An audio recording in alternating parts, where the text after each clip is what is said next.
Aujourd'hui les mecs, dans cette vidéo, on voit le recrutement sur mission en ESN. Allez, top jingle!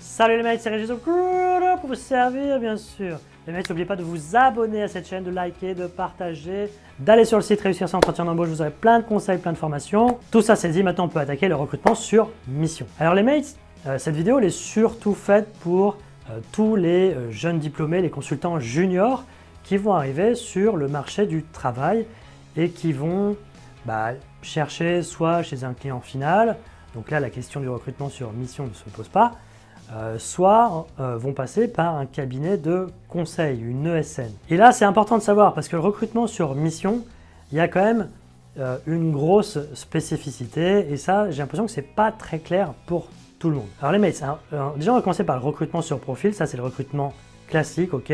Un cabinet de conseil, il veut vous recruter, il vous recrute sur profil. C'est comme un recrutement chez un client final, ok. En CDI, c'est pareil. Alors, le recrutement sur mission, c'est aussi en CDI, ok, donc ça ne change pas.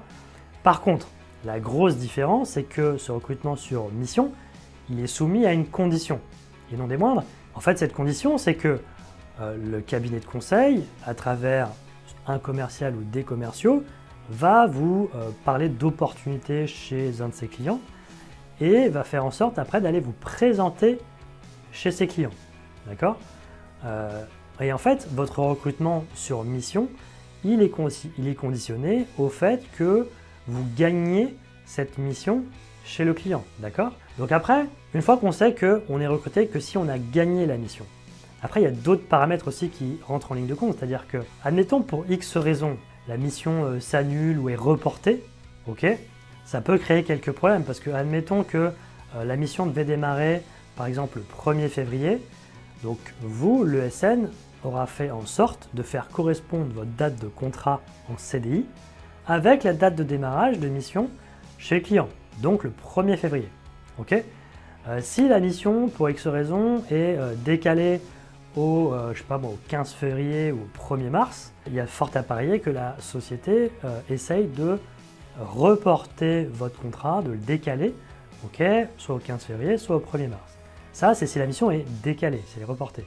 Si elle est annulée et que vous n'avez pas encore signé le contrat, la société, si elle vous avait proposé un recrutement sur mission, c'est qu'elle pensait que potentiellement, elle n'avait pas assez de sujets à vous proposer chez ses autres clients et que du coup, ce n'était pas possible pour un recrutement sur profil.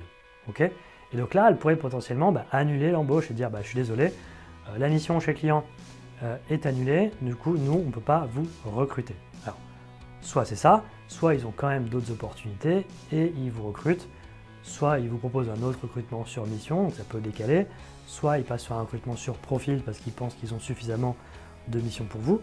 Mais voilà, tous les cas de figure sont un peu possibles. Alors, petite parenthèse, c'est que même s'ils vous proposent un recrutement sur profil par la suite, et quand je dis ils ont suffisamment de sujets à vous proposer, c'est vrai, il y a beaucoup de sociétés qui peuvent avoir beaucoup de sujets à vous proposer, mais le gros point d'attention, c'est que c'est pas parce qu'ils ont beaucoup de sujets à vous proposer que ça va vous intéresser.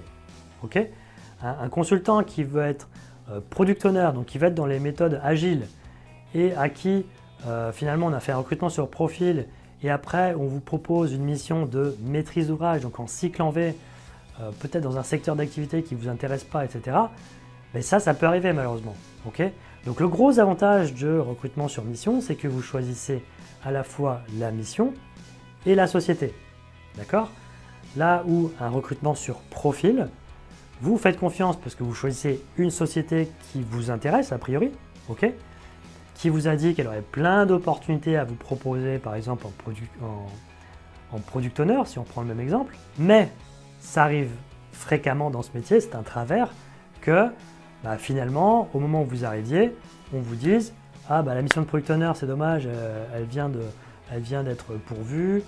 Par contre, on a cette mission en maîtrise d'ouvrage qui est super, etc. Faut que tu ailles rencontrer le client, etc. Et une fois que vous avez rencontré le client et que vous avez gagné, c'est dur de revenir en arrière et de dire « Ah non, finalement, je ne veux pas y aller ». Ça va être très, très compliqué à faire passer à votre commercial et à faire passer à votre manager et à votre direction, croyez-moi. Donc le recrutement en mission, quand tout se passe bien, c'est vraiment ce que moi je vous conseille de privilégier parce que vous n'aurez pas de surprise sur la mission, vous l'avez choisi, ok? Il n'y aura pas de loup sur la société vu que voilà, vous la connaissiez et vous l'aviez choisi aussi. Le seul truc qui peut se passer avec le recrutement sur mission, si la mission elle dure, je sais pas moi, 1 an, 1 an et demi, 2 ans, 3 ans grand maximum, et que après cette mission-là, ça se peut, et peu importe la taille de la société, hein, ça se peut qu'il n'y ait pas la mission de vos rêves tout de suite après. Pourquoi? Parce que ça dépend du marché.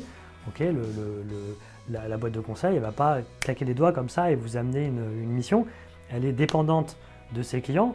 Donc si pour X raison, à l'instant T, il n'y a pas la mission Product Owner, je ne sais pas moi, en banque ou dans le luxe ou vraiment un truc très précis que vous voulez en contexte international, okay, pour que vous puissiez bien utiliser l'anglais.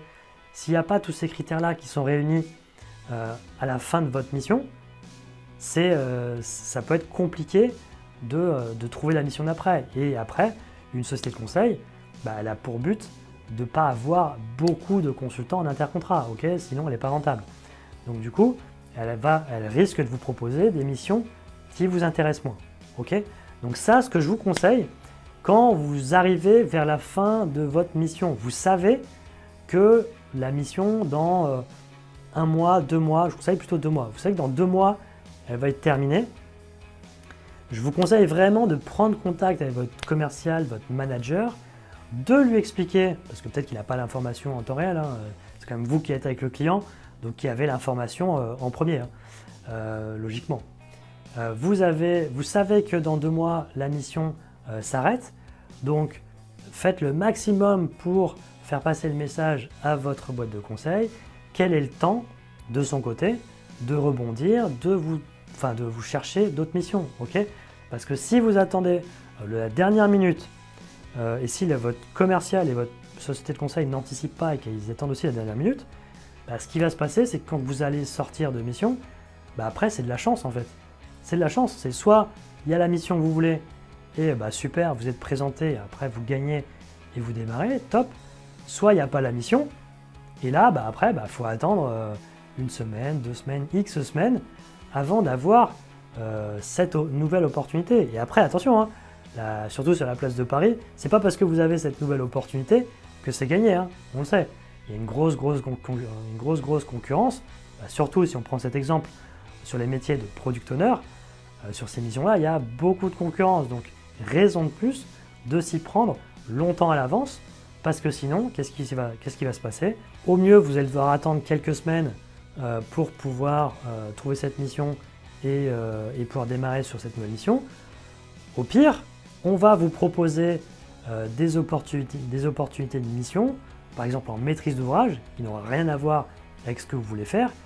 Et là, ça va devenir compliqué parce qu'un consultant qui est en intercontrat, s'il commence à refuser des missions, c'est très compliqué. Croyez-moi, ça fait 10 ans que je suis dans ce métier, il vaut mieux pas jouer à ça. Donc le but, c'est surtout pas d'en arriver là et d'anticiper votre fin de mission. Bon les mates, vous l'aurez compris, hein, le recrutement sur mission, c'est vraiment ce que je vous conseille. Alors les mates, voici la petite carte PSN que vous attendez. Donc carte PSN de 10 €, ok. N'oubliez pas avant que je vous montre le code de bien indiquer votre nom dans les commentaires pour que je sache qui a gagné. C'est très important les mates, sinon il n'y aura plus de cartes. Et voici le code. Voilà, normalement c'est bon. Allez, bonne chance à tous. Vous choisissez la mission, vous choisissez la société. Il faut juste faire attention à la fin de la mission de bien anticiper parce que sinon, on l'a vu, on peut se retrouver en difficulté et je veux vraiment pas qu'il vous arrive ça. Alors le recrutement sur mission, je pourrais en parler pendant des heures. Mais n'hésitez pas à me poser vos questions dans les commentaires. Et comme ça, je pourrais vous répondre un peu au cas par cas. Si c'est trop confidentiel, il reste régis.guerin@odec.com. Je me ferai un plaisir d'y répondre. Allez bien sur le site réussir-sans-roche.com, il y a plein de conseils, plein de formations. Likez, partagez, abonnez-vous les mates, abonnez-vous. Si ce n'est pas fait, mais abonnez-vous, il faut qu'on aide un maximum de monde. Et pensez bien à en parler autour de vous, s'il vous plaît les mates, c'est important. Moi, je vous dis à très vite pour une prochaine vidéo. Allez, ciao les mates!